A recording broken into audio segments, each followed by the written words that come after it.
9월 두 번째 주일 우리 하나님 앞에 예배드리는 시간 갖기를 원합니다.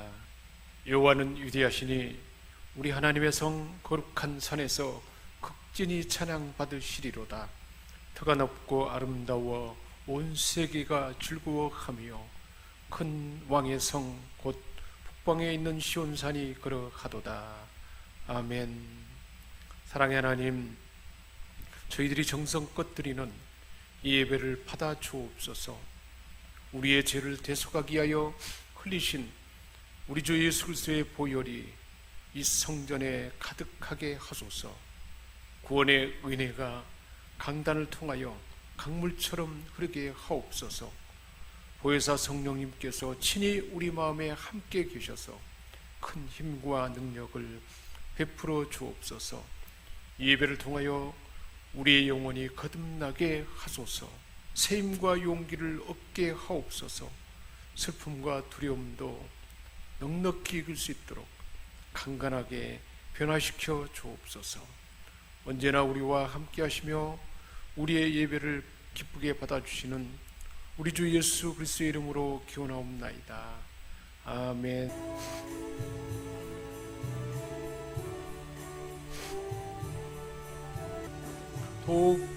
독생성자 예수님께 모든 죄위 회개하라. 세상 만민 구원하고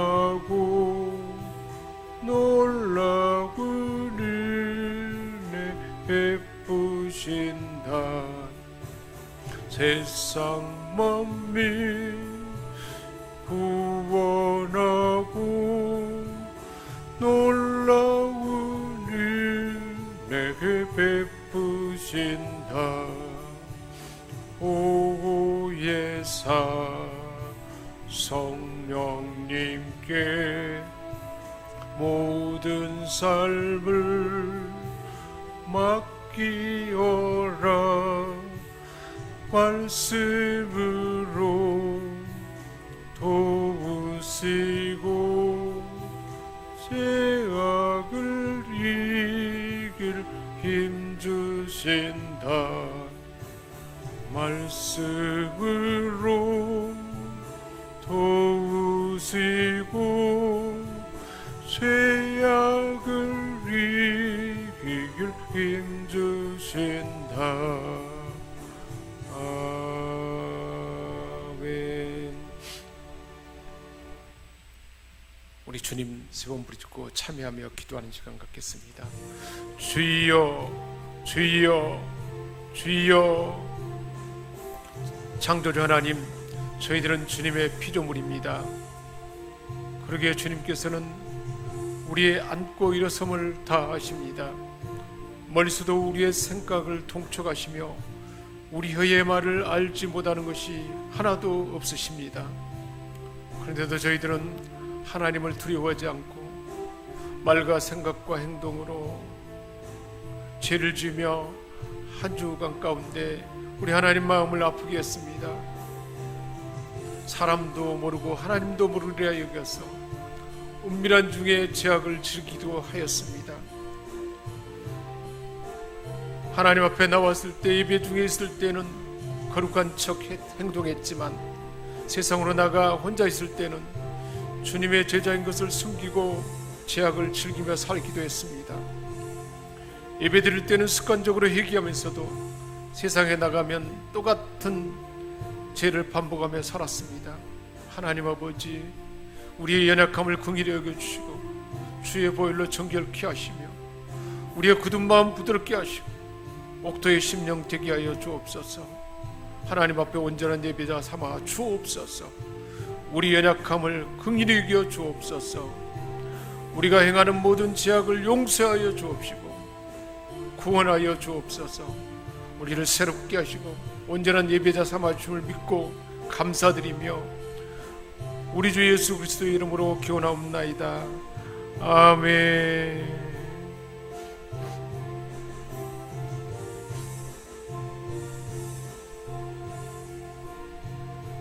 내가 높고 거룩한 곳에 있으며 또한 통회하고 마음이 겸손한 자와 함께 있나니 이는 겸손한 자의 영을 소생시키며 통회하는 자의 마음을 소생시키려 함이라. 아멘. 나는 전능하신 아버지 하나님 천지의 창조주를 믿습니다. 나는 그의 유일하신 아들 우리 주 예수 그리스도를 믿습니다. 그는 성령으로 잉태되어 동정녀 마리아에게서 나시고 본디오 빌라도에게 고난을 받아 십자가에 못 박혀 죽으시고 장사된 지 사흘 만에 죽은 자 가운데서 다시 살아나셨으며 하늘에 오르시어 전능하신 아버지 하나님 우편에 앉아 계시다가 거기로부터 살아있는 자와 죽은 자를 심판하러 오십니다. 나는 성령을 믿으며 거룩한 공교회와 성도의 교제와 죄를 용서받는 것과 몸의 부활과 영생을 믿습니다. 아멘.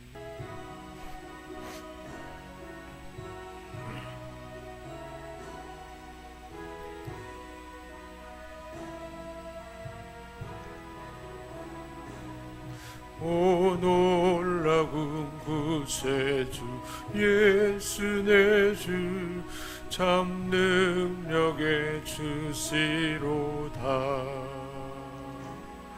금바위 및 안전한 그곳으로 내 영혼을 숨기시네.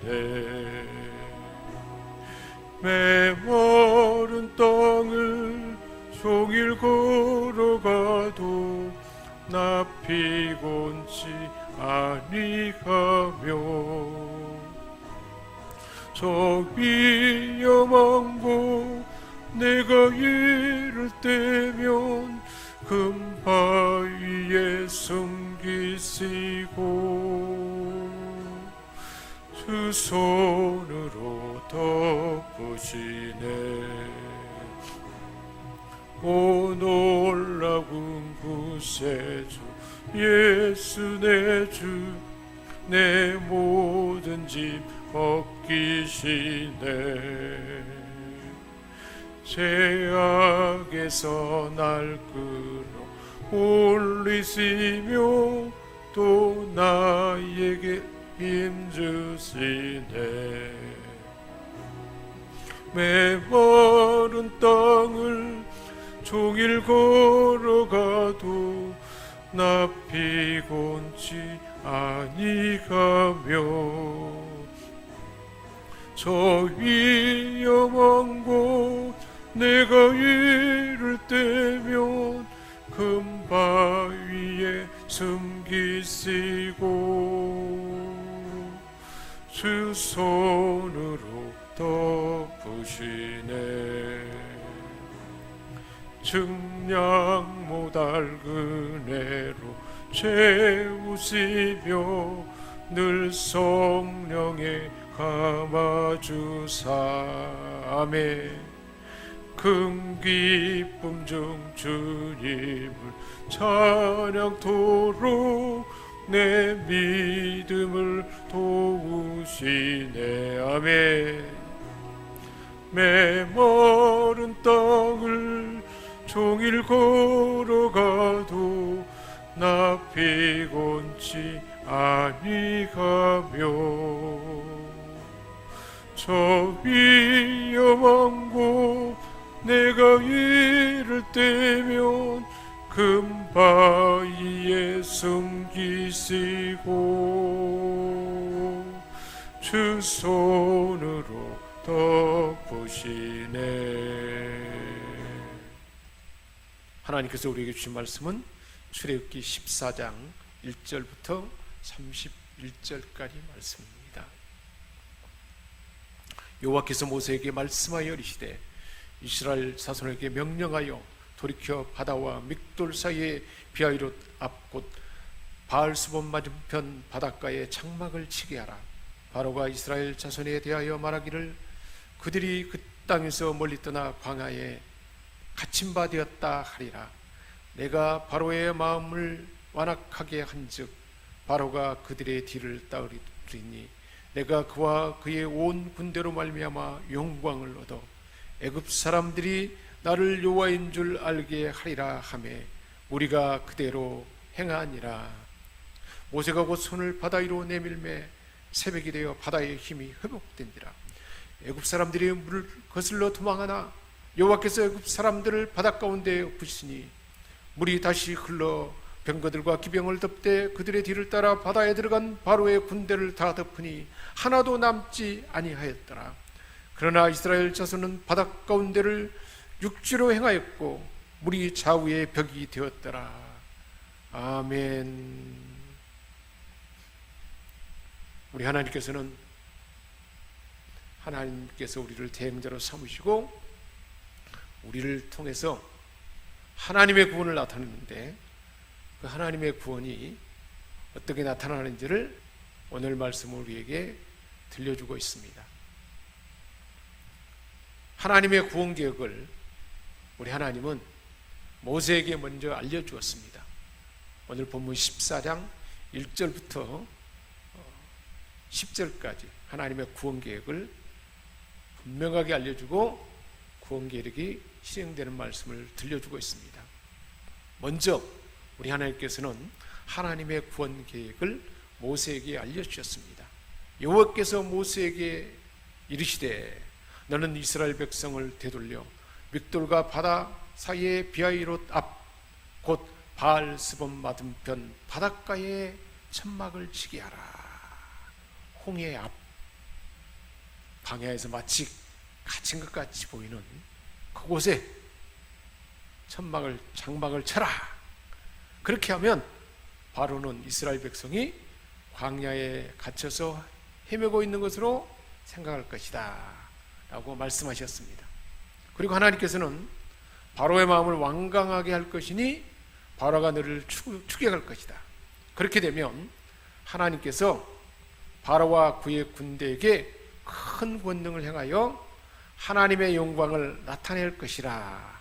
그래서 결국 애굽 사람들이 내가 여호와임을 알게 할 것이다 라고, 이렇게 하나님은 하나님의 구원 계획을 모세에게 사전에 알려주신 것입니다. 하나님의 말씀대로 이스라엘 백성은 홍해 앞 바알스본 맞은편 그곳에 장막을 쳤고 광야에 갇혔다라고 그렇게 여겼던 땐 바로와 그의 군대는 이스라엘 백성이 광야에 갇혀서 헤매고 있다라고 생각했고, 그래서 그들은 이렇게 말했던 것입니다.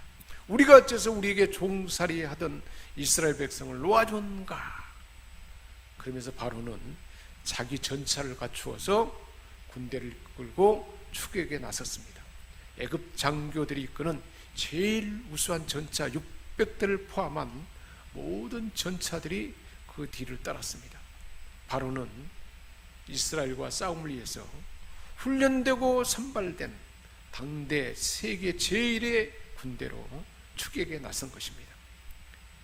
10가지 재앙을 겪었지만 그 사실을 잊은 것처럼 이렇게 추격해 온 것입니다. 이는 바로의 강한 힘을 보여줄 뿐만 아니라 그가 얼마나 강팍해져 있는지를 보여줍니다. 이렇게 애굽 군대는 이스라엘 백성을 추격하여서 이스라엘 백성이 장막을 치고 있는 바알스본 맞은편 비하이롯 근처의 바닷가에 이르러 이스라엘 사람이 그것을 보고 두려워하는 그런 상황이 전개되었던 것입니다. 10절 말씀입니다. 이스라엘 백성은 무시무시한 바로와 그의 군대가 접근해 오는 것을 보았다 그랬습니다. 계속해서 그 무시무시한 군대가 추격에 들어오고 있는, 계속 움직이고 있는 긴박한 상태였습니다. 이런 상황이 하나님의 구원 계획을 알지 못한 백성에게는 어떻게 보여주고 어떻게 느껴졌을까요? 10절 말씀입니다. 그들은 두려워하여 아주 절박하고 아주 놀라운 두려움으로 여호와 하나님께 크게 소리질러 부르짖었습니다. 재앙을 당했으니 절박한 마음으로 도움을 요청하는 강력한 호소와 절규가 막 백성들 여기저기서 쏟아졌던 것입니다. 이처럼 그들은 우리 하나님께 부르짖고 나서 곧바로 모세에게 원망의 화살을 돌렸습니다. 모세, 애굽에 매장지가 없어서 당신이 우리를 이 광야로 이끌어서 죽이려 하느냐? 무엇 때문에 당신은 우리를 애굽에서 끌어내어 이 꼴을 당하게 하느냐? 우리가 애굽에 있을 때에 당신에게 애굽 사람을 섬길 수 있도록 내버려달라 그렇게 말하지 않았느냐? 애굽 사람을 섬기는 것이 이 광야에서 객사하며 죽는 것보다 낫지 않겠느냐고. 강력한 바로의 군대에 비하면 이스라엘은 속수무책으로 당할 수밖에 없었던 것입니다. 그들 앞에 펼쳐진 이급한 상황은 이제 모두가 그 군대의 공격을 받고 무참히 살해되고 붙잡혀 죽을 그런 지경이었던 것입니다. 그러니 우리를 왜 이 광야에 끌어내어 죽이려고 하느냐라고 모세에게 원망이 쏟아졌던 것입니다. 얼마 전에 하나님께서 이스라엘 백성들에게 10가지의 초자연적인 하나님의 구원을 보였는데도 그것을 다 잊어버린 모습이었습니다. 눈앞에 보이는 환경이 바로 두려움이고 절망할 수 없는 밖에 없는 상황이기에 이처럼 두려웠던 것입니다. 그렇지만 이런 바로와 그의 군대의 추격은 하나님이 예비하신 구원 계획이었고 이 사실을 모세에게는 이미 알려준 사실이었습니다. 이때 우리 하나님께서 모세를 통해서 들려주신 하나님의 말씀은 어떤 말씀일까요? 13절 말씀입니다. 여러분은 두려워하지 말고 가만히 서서 오늘 여호와께서 여러분을 위하여 구원하기 위해서 행하시는 하나님의 일을 보시오. 지금 여러분들이 보고 있는 이 애굽 사람들을 다시는 보지 못하도록 몰살시킬 것이요 여호와 하나님께서 여러분을 위해서 싸울 것입니다. 그러니 여러분은 가만히 계시고 하나님만 바라보십시오. 13절에 여호와께서 오늘 여러분을 위하여 행하시는 하나님의 구원을 보세요. 하나님의 구원을 보라라고 모세는 이스라엘 백성들에게 두려워하지 말고 앞으로 일어날 하나님의 기적적인 상황을 미리 바라보면서 이스라엘 백성들을 꾸짖지 않고 부드러운 말투로 여러분 두려워하지 마십시오. 하나님이 구원할 것입니다. 이급한 상황이지만 하나님의 계획을 들은 모세는 이렇게 담대하게 꾸짖지 아니하고 하나님의 구원 계획을 그들에게 들려줄 수 있었던 것입니다. 그러나 하나님의 말씀을, 구원 말씀을, 구원 계획의 말씀을 직접 듣지 않는 백성들은 이렇게 두려워했던 것입니다. 이처럼 하나님의 말씀을 분명히 듣는 자와 듣지 못한 자는 처한 환경과 모든 여건에 어떤 상황이라 할지라도 이처럼 극명하게 달라지는 모습을 볼 수가 있습니다. 이 사건은 두려워할 일이 아니고 앞으로 일어날 하나님의 구원을 기대할 수 있는 상황이었습니다. 10가지 재앙이 나타날 때도 하나님은 구원을 보여주셨습니다. 그리고 이스라엘 백성들에게 이제는 젖과 꿀이 흐르는 가나안 땅까지 내가 인도하여 내리라, 그리고 들어가게 하리라 이미 말씀했는데 하나님을 신뢰하지 못하는 이스라엘 백성들은 두려워할 수밖에 없었던 것입니다. 그러나 모세는 분명히 알고 있었기 때문에 두려워하지 말고 라고 확신에 찬 권면을 할 수 있었던 것입니다. 모세는 이때 이 사건을 경험했기에 이제 가나안 정복을 앞두고 두려워하는 여호수아와 이스라엘 백성들을 향하여 신명기 31장에서도 말씀했습니다. 여호와 그가 내 앞서 행하시며 너와 함께하사 너를 떠나지 아니하시며 버리지 아니하시리니 너는 두려워하지 말라, 놀라지 말라, 이렇게 말씀할 수가 있었던 것입니다. 보라, 하나님의 구원을 보라. 여호와께서 오늘 너희를 향하시는 구원을 보라.